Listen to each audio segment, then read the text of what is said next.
Okie dokie, so Loki just happened, and boy do I have a lot of thoughts. There are things that I really liked, and a lot of things that I really didn't, but for this video, I'm going to go into depth on the things that I didn't like, particularly concerning the character of Loki himself. But fear not, happy campers, next week I'm going to make a whole video about the things that I did like about what I saw from the show, but until then, I just really need to get these things off my chest. The Loki depicted in this show is not the same Loki that attacked New York in 2012's The Avengers. And I know this problem has been explained countless times already, but for those that have been living under a rock, I'll walk you through what I mean. The Loki depicted in this show is supposedly from 2012, the same Loki that antagonized the Avengers in the first Avengers film, and the same Loki that tried to stage his father's assassination in 2011 only to pretend to save the day and be the savior that he always wanted to be, right?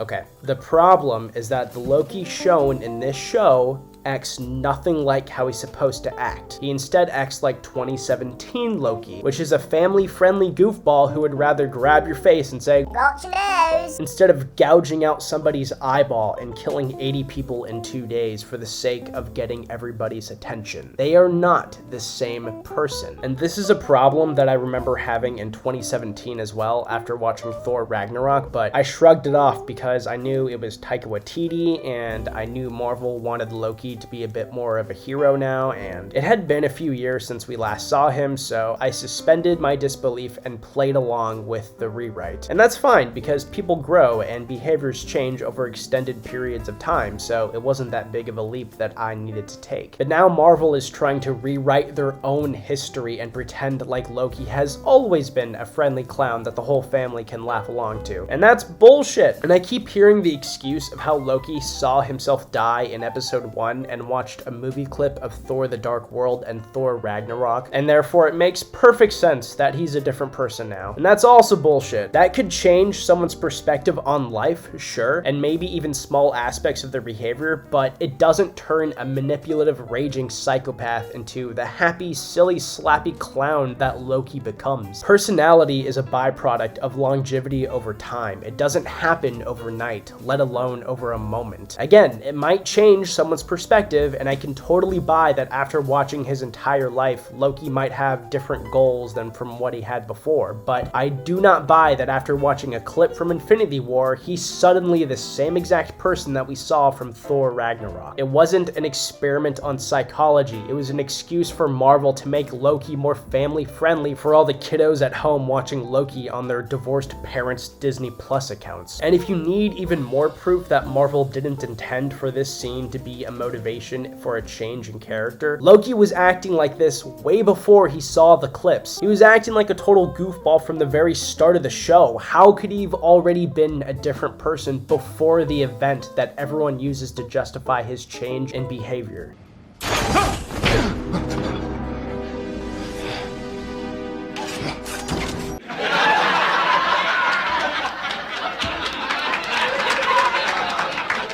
Now get out of my way.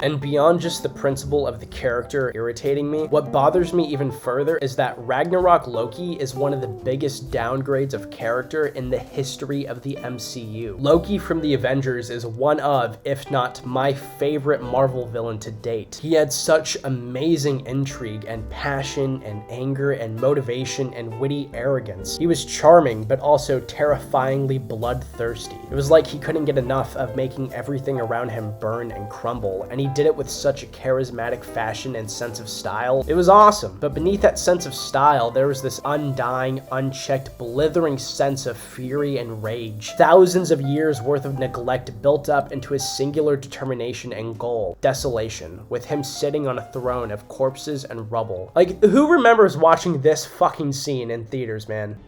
Barton told me everything. Your ledger is dripping. It's gushing red, and you think saving a man no more virtuous than yourself will change anything? This is the basest sentimentality. This is a child at prayer. pathetic. You lie and kill in the service of liars and killers. You pretend to be separate, to have your own code, something that makes up for the horrors. But they are part of you, and they will never go away. I won't touch Barton, not until I make him kill you. Slowly, intimately, in every way he knows you fear. And then he'll wake just long enough to see his good work. And when he screams, I'll split his skull. This is my bargain, you mewling quim. You're a monster. Oh no. You brought the monster. Goosebumps. And what's even better is that we understood exactly where he was coming from because we watched the genesis of this wrath in Thor in this heartbreaking scene. Tell me! I thought we could unite our kingdoms one day, bring about an alliance, bring about a permanent peace through you. But those plans no longer matter. So I am no more than another stolen relic, locked up here until you might have use of me. Why'd you twist my words? You could have told me what I was from the beginning. Why didn't you? You're my son. I wanted only to protect you from the truth. Well, because I'm the monster parents tell their children about at night?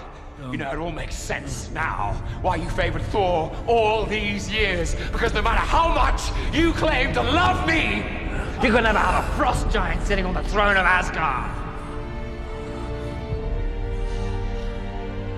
2012's Loki had an ocean of depth and intrigue and character work, and I was so excited to delve back into the mind of this beautiful maniac and see what else Marvel had to show with him. But no, instead Marvel wanted to keep it family friendly for the kids, and we got a clown instead of a disgruntled prince. I didn't like how his change in behavior didn't make sense, and I don't like how Marvel just brushed over it and acted like he always acted like this to begin with, and I couldn't look past it. Partly because it just happened for no discernible logical reason, but also because I'm a big fan of the Loki that we were promised, and I feel like we missed out on a really special protagonist. And I actually think the show would have worked better as a whole if we had the original bloodthirsty Loki to begin with, because with that Loki, there's so much more room for change. It would have been a much bigger deal if we saw that Loki in the beginning end up as the Loki we saw at the end of the show. Someone who was once hell-bent on nothing but destruction and fire, but now has someone that he cares deeply for and a purpose that he truly believes is good. But we didn't get any of that because Marvel had to keep it family friendly for the kids. But those are just my thoughts. Let me know what you think in the comments. If you liked this video, please consider leaving a like. It helps the video a lot. And stay tuned for next week's video where I cover the things, or the thing in particular, that I loved the most from the show. Because there is something that I really liked from the show, specifically in the last episode. Thank you for watching, and I'll see you in the next one.